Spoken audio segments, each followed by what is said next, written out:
এখানে তো প্রায় 90% রাইটে করা আছে, যেটা অতিরিক্ত সেটা বাড়ি মেরে চলে যাবো আমরা। না, এই এলাকার লোক যথেষ্ট সচেতন, তা না হলে এরা এভাবে কাটি ফেলতে পারতো না গাছপালা।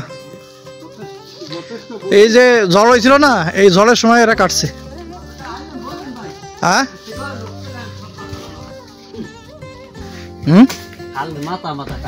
হ্যাঁ হ্যাঁ,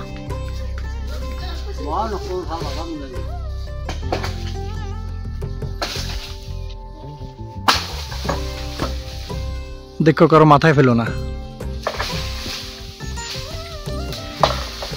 আমি এখন যে এরিয়ায় দাঁড়িয়ে আছি এটা হচ্ছে জয়কুল আবাসন বলে এটাকে, না মুরব্বি? জয়কুল আবাসন। তো যে ধারণা করছিলাম যেখানে প্রচুর পরিমাণে রাইটপে আছে,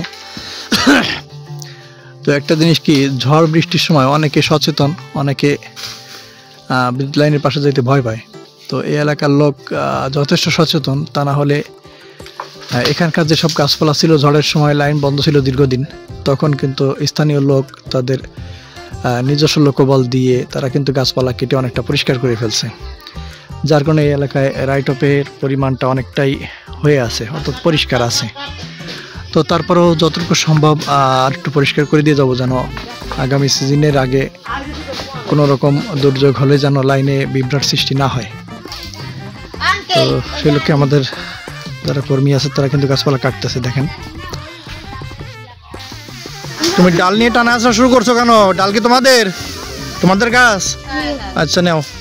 তবে দায়ের নিচে কেউ আসবেন না, দায়ের নিচে কেউ আসবেন না কিন্তু, সাবধান। এই যেখানে কাটতেছে এখান থেকে সরে যান, যার কাছে যায় থাকেন না। এইভাবে দুর্ঘটনা ঘটে। আমি কয়েকটা দিন আগের কথা বলি, এক জায়গায় এরকম গাছ কাটতেছে, তো সে গাছের নিচে যেখানে ডাল পড়তেছে সেই জায়গায় লোকজন গিয়ে ভিড় জমাইছে। পরে কী হয়েছে, যে কোটার মাথার থেকে দা পড়ে মাথার উপর পড়ছে, একবারে মাথাটা এক সাইড, কানের উপরের অংশ, সেই জায়গাটা বেশ অনেক বড় একটা ক্ষত সৃষ্টি হয়েছিল।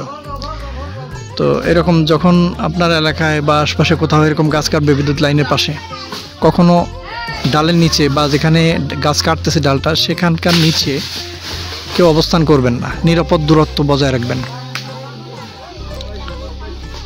সজল, সামনে যা, তুই দেখতে দেখতে যা, তুই একটা সামনে যদি পাস।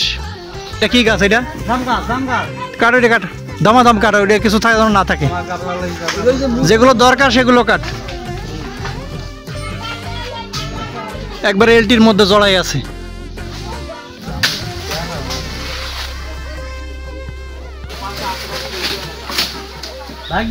আগুন বারবার কোথায় যাবি তুই? আগুন বারবার কোথা? সামনে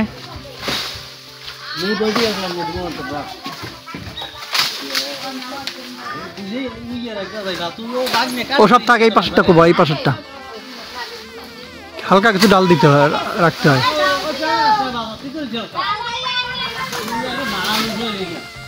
আচ্ছা, ওখানে ওই ইটা বাসটা কিসের টাঙায় রাখছে? হ্যাঁ, এই একটা জিনিস লাইনের পাশে এন্টিনা বাঁধায় রাখছে, এগুলো কোনো কথা? এই এন্টিনা কার এটা?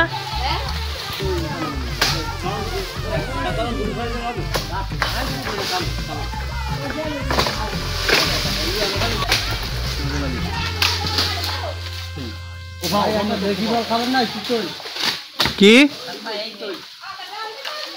তেঁতুল? না রে ভাই, আমার দাঁত টক হয়ে যায়, ওসব খাওয়া যাবে না। আমি এরা খাবেন না, ওরা খাবেন না, আমি খাবেন তো পুরো।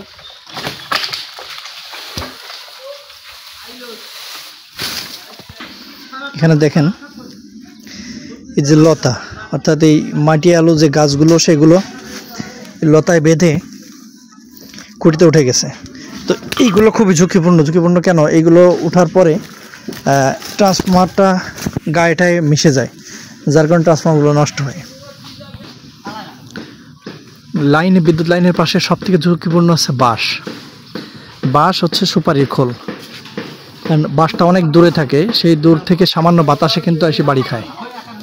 এই জন্য বাঁশের লাইন বিভ্রাট হওয়ার সম্ভাবনা সব থেকে বেশি থাকে। তো রাইট অফের স্পট থেকে আপনাদের সাথে সরাসরি এই ভিডিওটা মেক করা। তো সকলে ভালো থাকবেন, সুস্থ থাকবেন। ধন্যবাদ সকলকে। আসসালামু আলাইকুম।